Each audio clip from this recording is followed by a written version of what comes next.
Welcome to another video. I just want to quickly also say thank you so much for the support on the analytical video I did on Benjamin Sesko. It was nice to see some of your comments, some of you agreeing, some of you not agreeing, but that's what it's all about. In today's video, we're going to be looking at Arsenal left wing options. I've picked out 3 perfect profiles that would suit the Arteta way of playing. We've got clips, we've got stats that we'll be looking through to kind of get a gauge of what Arsenal really need from their left winger to hit the next level if they also sign Benjamin Sesko. But before I begin, if you are new here, please hit the subscribe and the like as well. It'd be greatly appreciated.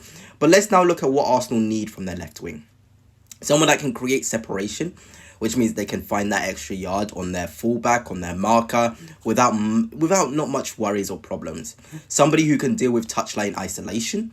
Somebody who's got good decision making, whether that be to make a shot, make a pass. Doesn't always have to be spot on, but a decision has to be made in which you can see what they're trying to do. And number 4, final ball and finishing prowess. More goals from the wide areas. In obviously Arteta's system, the winger is very isolated on the touchline. Firstly, we're going to look at some clips from Gabriel Martinelli against PSG, because I think it's in these elite games where we lack that extra bit of quality from our left winger. This is no slight on Martinelli. The system just doesn't suit his style of play. So we're going to look at obviously Gittins, Barcola and Nico Williams, because I think they are the 3 profiles which would take Arsenal to that next level on the left wing. But now let's get into the sort of Martinelli clips. First one, again, this isn't to attack Martinelli. It's just the way he approaches these 1v1s. For somebody who's going to be isolated on the touchline like Arteta wants from his left winger, it's not good enough. Here again, this was beautiful, but he's not in control of his action. He gets there, but he's not in control of his action. He's not somebody who's used to being in these zones enough.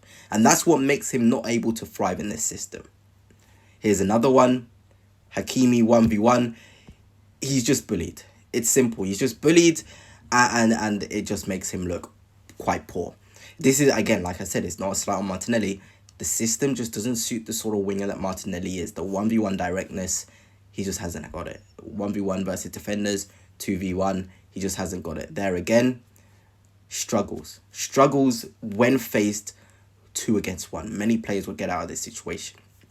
But anyway, now let's look on to the sort of options I've gone through. The first guy we're looking at is Bradley Barcola.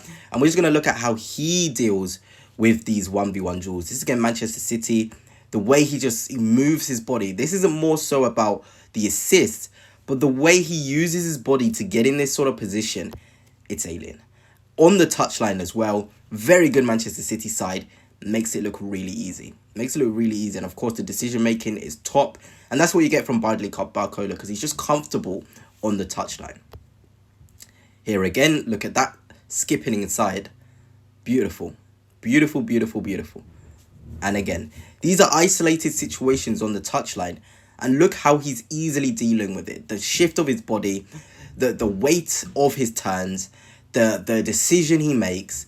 It is good. You know, that first dribble that he does, this one here against Portugal, is the same one that Martinelli attempted against PSG and it failed. And I'm not saying that Martinelli has to make that dribble, but this is a dribbler. This is somebody who's used to those 2v1 situations and finds solution. Martinelli had the idea that he needed to do that, but the execution is different. And for an elite team like Arsenal are right now, you can think the way that Martinelli did, but you've got to execute it. This is now Nico Williams. Look at that. Again, the burst, the control, the way he's moving and approaching the dribble is really good. And he gets a shot away. Simple things. When you're faced 2v1, can you find a way to deal with it? Bradley Barcola did. Nico Williams did. This is what Arsenal need from the wing. Here again, more clips to show Nico Williams isolated. Look at the way he's in control of his dribble, gets a shot away. You know, it doesn't matter that it isn't going in. It's so natural to these players to be isolated on the wing, on the touchline, that they're able to find various solutions. I'm not saying these players always complete dribbles, because there's also times where they can lose the ball, but they have more solutions and their ideas are always normally executed than a Gabriel Martinelli. Now let's get on to Gittins. Look at that. Just so natural on the flank. These are why these three are my top three options. They're so natural when they are faced 2v1 versus defenders. They know how to create a solution out of nothing. And that's very rare. And for an elite team like Arsenal, we needed somebody from the flank to create solutions against PSG. Create solutions. We didn't get that from Martinelli. Here again, another example, isolated 2v1. Yes, these leagues are weaker, but this quality is translatable. Really good from Gittins. Look at that. Direct. Takes on his man. Gets into a situation where he can either pass or he can shoot. Martinelli doesn't do the things that I've just shown you from those players. Here again, faced up, drops him. It's the strength in the carry as well. Really good in the carry. A burst of acceleration, but you're in control of the dribble as well. This is what makes these three options, and they're very young as well, by the way. Barcola's 22. Gittins is 20. Nico Williams is 22. Martinelli is 23 himself. I would still keep Martinelli, but for the way we want our winger to play, he doesn't simply suit it. And that's okay. But I really love the mold of these three profiles because they offer something different. In terms of dribbling and creation in terms of separation, Gittins is the best for me, then Barcola/Nico Williams, then Martinelli. But the fact that they can come under this bracket of dribblers and players that can create the separation make them top. They really, really do. And if we're looking at the scouting report, obviously stats, they don't always tell the full story. But look at the progressive carries, the successful take-ons from Gittins here, the non-penalty goals, the shots he takes. Again, some players take more shots than other players. We need somebody to be able to take shots. Gittins, Barcola, and Nico all have the ability to take multiple shots per game.